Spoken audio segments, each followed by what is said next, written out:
ప్రభునామనకు ఘనత కలుగును గాక. ఇర్మియా గ్రంథము 16వ అధ్యాయం 19వ వాక్యము మనం చదువుకుంటున్నాం. యెహోవా నా బలమా, నా దుర్గమా, ఆపత్కాలమందు నా ఆశ్రయమా, బుదిగంధముల నుండి జనములు నీ యొద్దకు వచ్చుదురు. మా పితరులు వ్యర్థమైన మాయా స్వరూపములను నిష్ప్రయోజనములకు వాటిని మాత్రము స్వతంత్రించుకున్నారని చెప్పుదురు. ఇర్మియా భక్తుడు మరి దేవుడైన యెహోవాని గురించి ఇక్కడ చెప్తున్నట్లుగా మనం చూస్తున్నాం. మన సృష్టికర్త అయిన దేవుడు మనల్ని కాపాడుతున్నాడు, నడిపిస్తున్నాడు అనే సత్యం అనేకులు ఎరగక ఈ లోకంలో జీవిస్తున్నట్టుగా మనం గమనిస్తున్నాం. ప్రియమైనటువంటి దేవులారా, జనులు బూదిగంధముల నుండి నీ ఎద్దకు వస్తారు. ఎప్పుడు అవసరం వచ్చినప్పుడు మాత్రం దేవుడు నాయన తండ్రి అని అడుగుతూ ప్రార్థన చేస్తారు, దేవుని ఎద్దకు వస్తారు. అవసరం తీరిన తర్వాత మళ్ళీ దేవుని మర్చిపోతారు. ఇలాంటి చాలామంది ఉన్నారు మన జీవితాల్లో మనం చూస్తున్నాం. అయితే దావీదు భక్తుడు ఒక మాట చెప్తున్నాడు. కీర్తనలు 18 మొదటి నుంచి 2 వాక్యాలు మనం చూస్తే, యెహోవా నా బలమా, నేను నిన్ను ప్రేమించుచున్నాను. యెహోవా నా శైలము, నా కోట, నన్ను రక్షించువాడు, నా కేడము, నా రక్షణ శృంగము, నా ఉన్నత దుర్గము, నా దేవుడు, నేను ఆశ్రయించుచున్న దుర్గమని దేవుని గురించి స్తుతిస్తున్నట్టుగా మనం చూస్తున్నాం.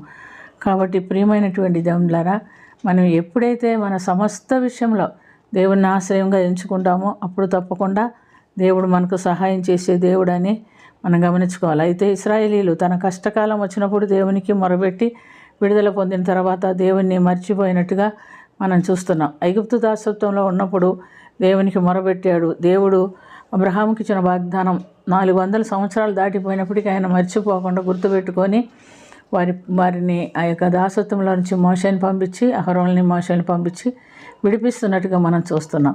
అయితే వారు వాగ్దత్త ప్రదేశంలోనికి 40 సంవత్సరములు సుదీర్ఘమైనటువంటి ప్రయాణం చేశారు. ఆ ప్రయాణాలన్నిటిలో వారిని దేవుడు కాపాడాడు, సంరక్షించాడు.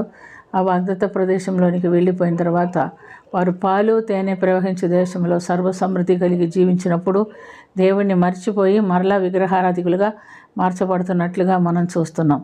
అందుకని దేవునికి వారి మీద కోపం వచ్చి బబులోను రాజును పంపించి వారిని బానిసలుగాను, వారి యవనులను, యువతులను, మరి వృద్ధులను, తలదరిసిన వారిని దేవుని మందిరంలోనే చంపించారు. చంపబడని వారు, విడవబడిన వారిని, మిగతా వారిని బబులోనికి బానిసలుగా పట్టుకొని వెళ్ళిపోయినట్టుగా మనం చూస్తున్నాం. కాబట్టి ప్రియమైనటువంటి దేవులారా, ఇర్మియా ప్రవక్త ద్వారా దేవుడు పలికినటువంటి మాట నెరవేరుటకై దేశం విశ్రాంతి దినములు అనుభవించే వరకు ఇది సంభవించెను. 70 సంవత్సరములు వారు బబులోను దాసత్వంలో ఉంటున్నట్టుగా మనం చూస్తున్నాం. ఆ 70 సంవత్సరాలు దాటిన తర్వాత దేవుడు వారిని అక్కడి నుంచి విడిపించి మరి కోరేషు ఏలుబడి కాలం ఉంది. పారసీక దేశపు రాజు అయినటువంటి కోరేషు ఏలుబడి మొదటి సంవత్సరం ముందు వారిని విడిపించి తమ మరలా యెరూషలేముకి వారిని తీసుకువస్తున్నట్టుగా మనం చూస్తున్నాం. కాబట్టి మనం నేర్చుకునేది ఏమిటంటే, మనకు కష్టకాలం వచ్చినప్పుడు మాత్రమే కాదు దేవుణ్ణి ఆశ్రయించటం. ప్రతి చిన్న విషయానికి మన దేవుణ్ణి హృదయంలో ఉంచుకొని ప్రతి అవసరానికి ఆయన్ని ఆశ్రయించి ఆయన ఎదురించి ప్రతి విధమైనటువంటి మేలు పొందుతూ ఆయనకి ఇష్టమైనటువంటి బిడ్డలుగా మనం జీవించాలని దేవుడు కోరుకుంటున్నాడు. కాబట్టి ప్రియమైనటువంటి దేవులారా, ఈ మాట అందరూ గుర్తుపెట్టుకొని ప్రభువా మా కష్టకాలం ముందు మాత్రమే కాదు ఎల్లవేళలందు నిన్ను స్తుతించి ఆరాధించే బిడ్డలుగా మేము ఉండునట్లుగా మాకు సహాయం చే ప్రభువా అని ప్రార్థన చేసుకుందాం. ప్రేమ కలిగిన తండ్రి, కృప కలిగిన ప్రభువా, ఎల్లవేళలందు నీ సహాయం మాకు అవసరం ప్రభువా.